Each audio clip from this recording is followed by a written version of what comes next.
Victory celebration చేసుకుంటున్నారా? అది మీ చేతుల్లో.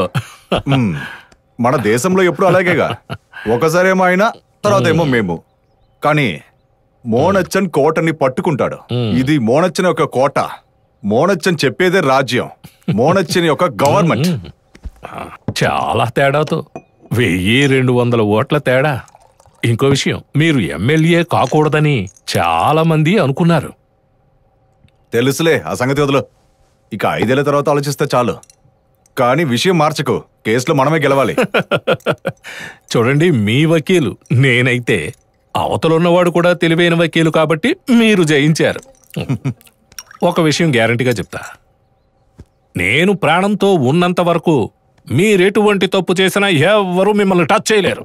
సారేం తప్పు చేయలేదు కదా, ధనవంతుల్ని కాస్త ఎక్కువగా ప్రేమించారు. But what's wrong in that? అంటే ధనవంతుల్ని వదులుకుంటామా ఏంటి? వాళ్ళు కట్టే ట్యాక్స్ వల్లే కదా నాలాంటి వ్యక్తులు విదేశ యాత్రకి కావలసిన వస్తువుని కొనగలుగుతున్నాం. వాళ్ళు ఇచ్చే ట్యాక్స్ ద్వారానే కదయ్యా లేని వాళ్ళకి బియ్యం ఫ్రీగా ఇస్తున్నాం. వాళ్ళు కట్టే ట్యాక్స్ తోనే కదా ఉద్యోగస్తులకి ప్రతి నెల పెన్షన్, జీతం అవన్నీ ఇస్తున్నాము. నేరస్తుడు ఉండడానికి జైలు, పూట పూటకి భోజనము, అలాగే ఉరియడానికి కావలసిన తాడు, అదంతా ధనవంతులే కదా ఇస్తున్నారు. కాబట్టి ధనవంతుల్ని ఏ లేని వాళ్ళని ఒకటిగా చూస్తే బాగుంటుందా చెప్పు? కాబట్టి నేను వాళ్ళకి ఈ విషయంలో విశ్వాసంగా ఉంటా. ఉద్యోగస్తుడైనా సరే, పొలిటీషియన్స్ అయినా సరే, డబ్బు ఉన్నవాడి దగ్గర తగ్గడం తప్పే కాదు. కానీ ఎర్ర రంగు నాయకుడు వచ్చాడంటే సార్ మీద ఉన్న విజిలెన్స్ కేసు అంతా తిరగ తోడతాడు, డౌటే లేదు. ఇప్పటికీ నేను చాలా వదులుకున్నాను. ఇక మీద అలా జరగనివ్వను.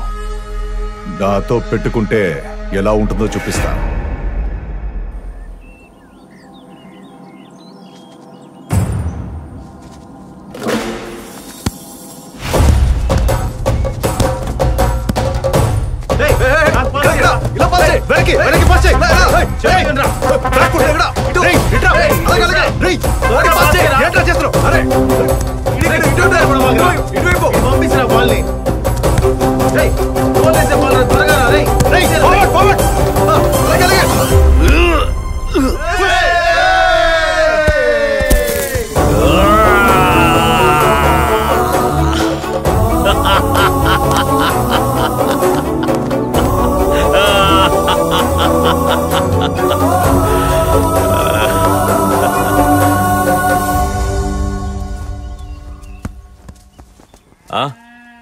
అరే ఏంటి నువ్వు ఇంత వయసు అయిన తర్వాత కూడా ఈ కుర్రాలతో పాటు ఫుట్బాల్ ఆడుతున్నావు?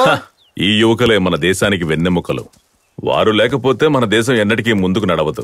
వాళ్ళు అనుకుని దిగితే ఏదైనా సాధిస్తారు. ఒక పని అనుకున్నారంటే దాన్ని సాధించకుండా వదిలిపెట్టరు. నీకు తెలిసిందే కదా, అందుకే ఇప్పుడు కూడా నువ్వే గెలుస్తున్నావు. నువ్వు ఓడిపోతే మన రాష్ట్రం ఓడిపోయినట్టే. నీ మనసు మంచిదని నాకు బాగా తెలుసు. కానీ మన దేశంలో ఉన్న వాళ్ళకి ఈ మంచి వ్యక్తులంటే తెలీదు. కనీసం నువ్వు నవ్వలేదేంటి? నా చుట్టూ ఉన్న అందరూ బాధతో ఉంటే నేను మాత్రం సుఖంగా ఎలా ఉండగలను? అలా నేను నటించలేను. అది నాకు తెలిసిందే. సరేనైతే వెళ్తాను.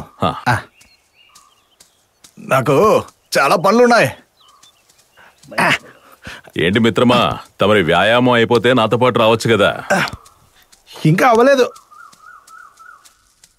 ఏం మల్లయ్య, అమ్మాయి స్కూల్కి వెళ్ళిందా? ఈ రోజు అమ్మాయికి స్కూల్ లేదు సగోదరా. ఏంటి సురేష్, నువ్వు ఇంకా వర్క్ షాప్ వెళ్ళదా? నేను ఆగిపోయాను స్నేహితుడా. నేను మారిపోయాను. ఏమైంది? మనకు చేతికి గ్రీస్ అంటుతుంది. అయితే గంజి తాగు. కుక్క నాకి నాకి తాగినట్టు చెయ్యంతా తెల్లగా ఉంటుంది. దేవుడా. మిత్రమా, మీ ఇంటికి ఎవరో వచ్చారు, తొందరగా ఇంటికెళ్ళు. ఇదిగో చూడమ్మా, ఇలా బంగారం షాప్ లో బయటకు వచ్చానుకో, దొంగలు వచ్చి బంగారం మొత్తం తీసుకెళ్లిపోతారు. నిన్ను కూడా. మన ఊళ్ళకి ఎవడైనా దొంగ వస్తాడా? రాని రాని ఎవడొస్తాడో నేను చూస్తాను.